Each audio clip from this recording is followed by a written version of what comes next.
All right, boys, welcome back to day 3. This whole week it's been raining like crazy. I haven't been able to get out here and do anything, so it is the next Saturday or next weekend. We should be able to get all this done. There was a couple days where I came outside and I kind of tried to do a little bit of stuff, but I didn't record anything. So I ended up cutting the radiator hose. It has to be cut an inch back. So I did that. The supercharger should fit fine on there. I'm not going to be running the intake, or I don't need any more clearance for it because I'm going to be running a turbo guard. So, the fuck? I have shit on my face. I'm going to be running a turbo guard and not the stock air inlet that comes with it. In the manual, it has you cut the radiator hose, and it's supposed to come with some silver tube. Mine didn't come with the silver tube, so I'm not too sure why. But they supply you the tube so that you can cut the radiator hose an inch back, and I think like cut it in half and maybe cut an inch off so that the radiator hose is shorter, or at least like closer to the radiator, and then that way you have more clearance for the inlet. But yeah, I'm not going to be running that since we're running a air-to-air setup, so I just cut an inch off of the radiator tube and I should be good to go. So yeah, I'm gonna go inside real quick, grab my supercharger, and then we're gonna start putting some pulleys on and getting this thing mounted. All right, so we got the supercharger out here. I'm gonna be starting on the idler pulley. So you have this idler pulley. This smooth idler pulley usually sits right here. You take this stock idler pulley and you're gonna be putting it on here, facing this way. So they supply you with a little dust shield and a bolt, and they also supply you with this tensioner. So you're gonna use the bolt on the tensioner without a washer, so it's gonna look like one of these. It's only gonna be one of them, so you can't go wrong there. It has no washer on it, so put that in. Get these are probably going to be sitting together like this in the package, and then we're going to get that smooth pulley.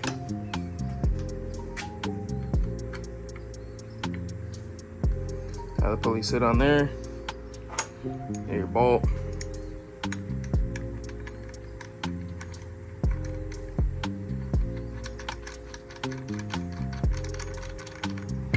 Oops, don't want that to fall.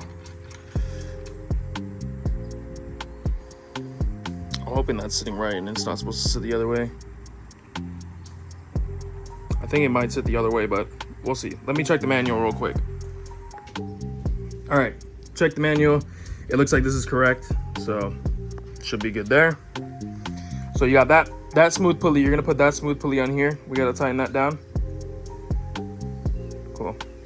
And then you're gonna have this smaller pulley, this smaller ribbed pulley. On your car, or on the stock car, you have a stock pulley here, and it's gonna be like way bigger than this one, and you won't have enough space to put the belt through here. Vortech supplies you with one. They didn't supply me with one, so unfortunately I had to order it off of Summit Racing, so went ahead and did that. So this pulley is going down here.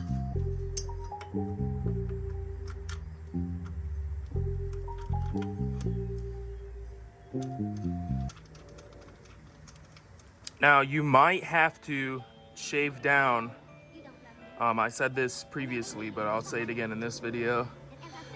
You might have to shave down the little sides right here. They tell you to shave it down in the manual if you need to.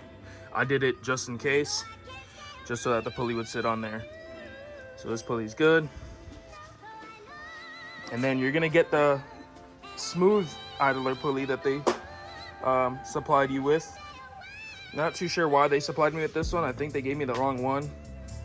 I'm not 100% what this one's for, but I got that instead of getting that.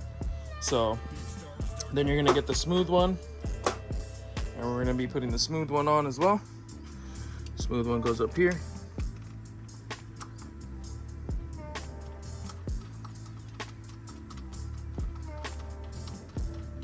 Honestly, I think you do have to grind that down, because I don't think this would have fit in there if I didn't grind it down. But yeah, got that pulley on.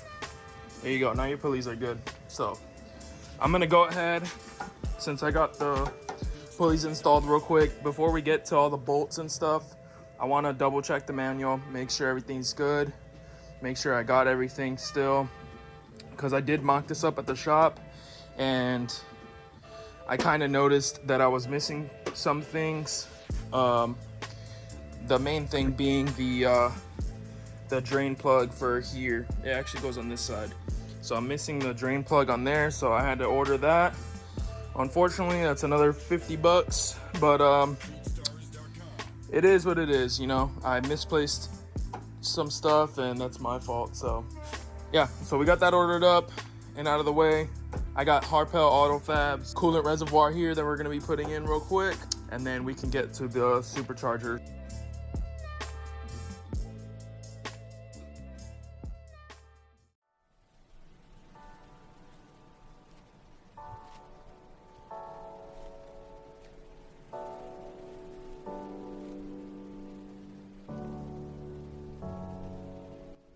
All right, so we got the coolant reservoir in. I put a new clip here just to hold it in. I gotta clean up the coolant down there, but it looks good. Nice and new. So we're gonna go ahead. I got my dad here with me. He's gonna help me put in the supercharger, and I'm gonna try to get this belt on first and then put the supercharger on, and then I gotta get under the car and try to move the tensioner, because it's gonna be blocked by the supercharger bracket. So all right, it's been a day or two, but last time we left off, I believe I said that I was gonna put you guys down to install the supercharger. I believe my phone was dead, so I didn't get anything on the supercharger. So I ended up just putting everything on, and we're here now. So in the supercharger kit, you're gonna have 3 bolts that are exactly the same size. They're all skinny, and you're also gonna have this one here. I'll try to throw up a screenshot here. You are gonna have that spacer there for your alternator bolt, and then you're gonna have 2 bolts down here. You are gonna have to move this AC, I want to say filter or condenser or something. Anyway, this AC line, you're gonna have to move it down, and then make sure you guys get your drain line on there before you install the supercharger. I made the mistake of installing the supercharger and forgetting about the drain line. So there's a drain line that runs right here, and it goes right under the supercharger. And then you want your dipstick at the highest point of the supercharger, so your dipstick is going to be on this side. I would recommend putting it from this side to this side, so that you can know how much oil you have in there. And then I'm still waiting on that that breather cap that I need. So yeah, so we went ahead and put the supercharger in, put the belt on. It was very, very difficult. One thing I want to say is you can either get a bar. They sell a serpentine belt tool at Harbor Freight for 20 bucks. I didn't have one nearby. I went to Harbor Freight and they didn't have any. So another method that I saw people use was, let me see if I find it here. Yep, I have it right here. You can use one of these, and I don't even know what this is fucking called right now. A pipe wrench. And what I did was I put a little piece of rubber from hose, just so that I wouldn't mess up the tensioner.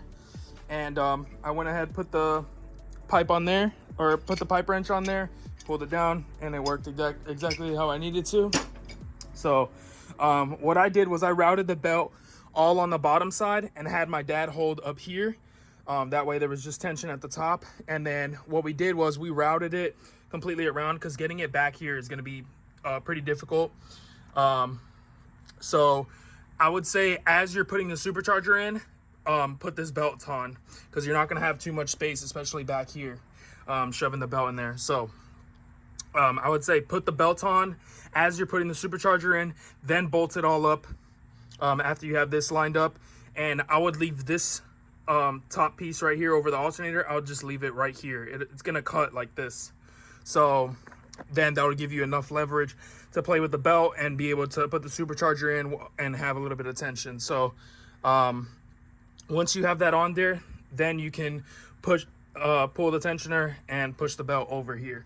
So that's what we did. And yeah, the belt's on. So next step is gonna be, I have to put on this MAF connector. I cut it quite a bit. I think I cut it a little bit too much, or more than I wanted to, but yeah, turbo guard also came in that time frame, so it's looking pretty sick on there. And what else? I don't think I showed you guys. I got the blow-up valve on here, and I got the vacuum line hooked up right here.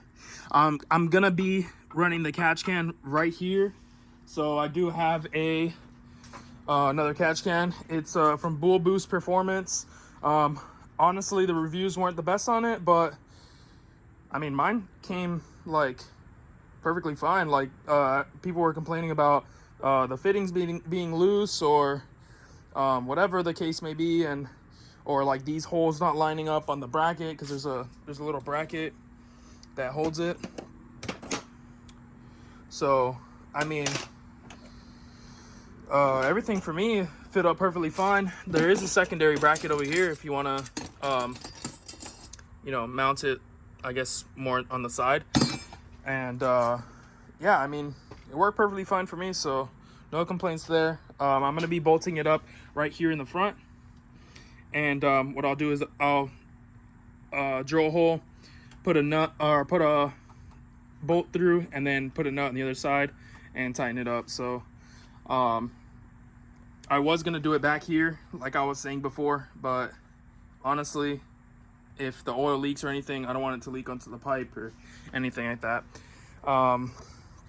So yeah, I'm gonna just put you guys on a time lapse and maybe talk over, do a voiceover or something, and just get this wiring done. So I have to, on my model, they had the IAT sensor and the MAF on two different connectors, so I just have to put them both on the same connector. And then from this connector, it's going to be a jumper. I have that jumper coming in, and that's the jumper that hooks up to the MAF sensor over there. All right, so I'll probably try to put you guys up and then get this done real quick.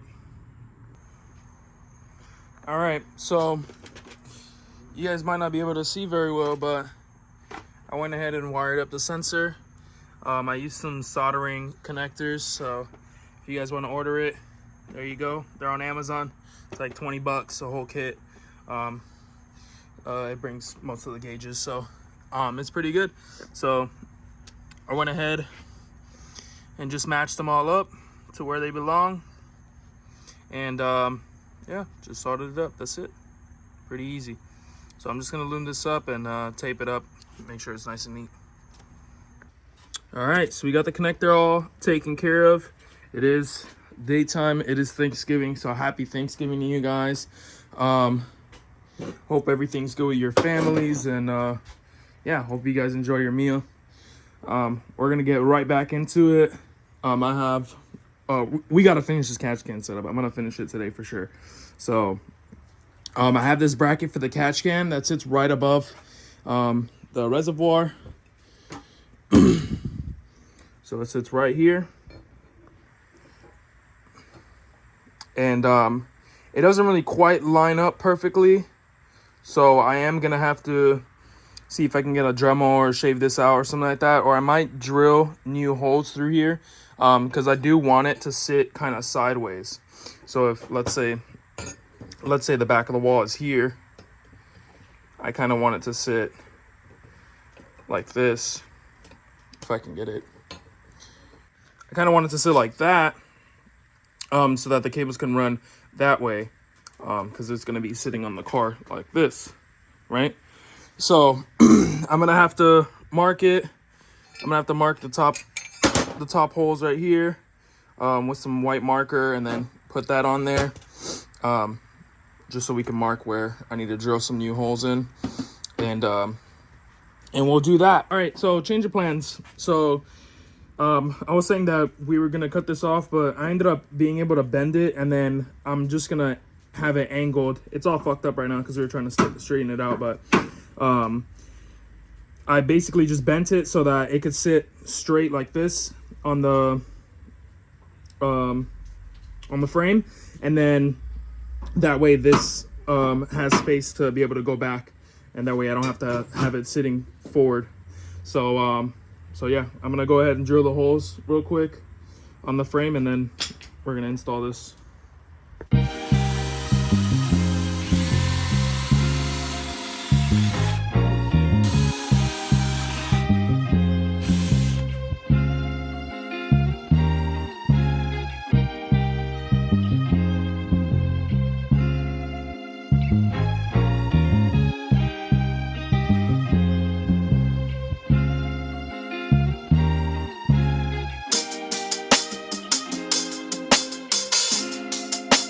Purchase your tracks today.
All right, boys. Well, we got the last oil line done. Honestly, I'm kind of pissed off that I didn't do this sooner because this is so easy. It literally took us maybe like 10 minutes. I was recording a lot, so it probably is gonna be a lot of cutting and stuff like that, because we were just trying to, you know, analyze everything and get it put on. But it looks so good, so I'm gonna go ahead and put it on the car.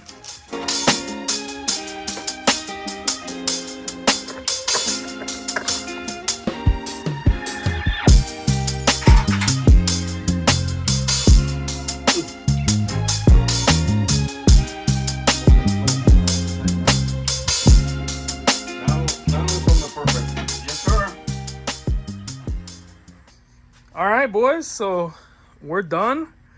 Got all the lines hooked up, put a little clamp right here just in case, because it was coming out pretty easy. I'm just waiting on this sensor right here, and we're literally done. Once this sensor ships in, I'm gonna plug it in, and we should be able to start the car. Got the MAF bung fixed, and bro, that's it. Like, I can't believe we're done with this thing. These AN lines look so good. I just have to zip tie them up. They run right down here. And yeah, this is the catch can down here. It's all tightened up. It actually fit very nicely, and it's not going anywhere. So I'm still gonna zip tie these up, or try to move them up, and zip tie them out of the way. Maybe try to zip tie them more this way. But yeah, they fit on there very nicely. It's not gonna move anywhere. So we're done. Yeah, I mean, that was fun. And I still got to remove the EGR. I'll probably do that. Excuse me. I'll probably remove the EGR next, after LMR's exhaust bung ships in. That's something that I'll probably do before we put the tune on, and that's it. We'll be good. So I'll see you guys in the next video. Honestly, I'm gonna end it here, and I'll leave the whole startup and everything for another video.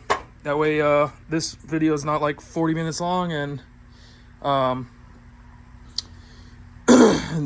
it could be a whole separate video in itself. So I'll catch you guys later. Happy Thanksgiving again.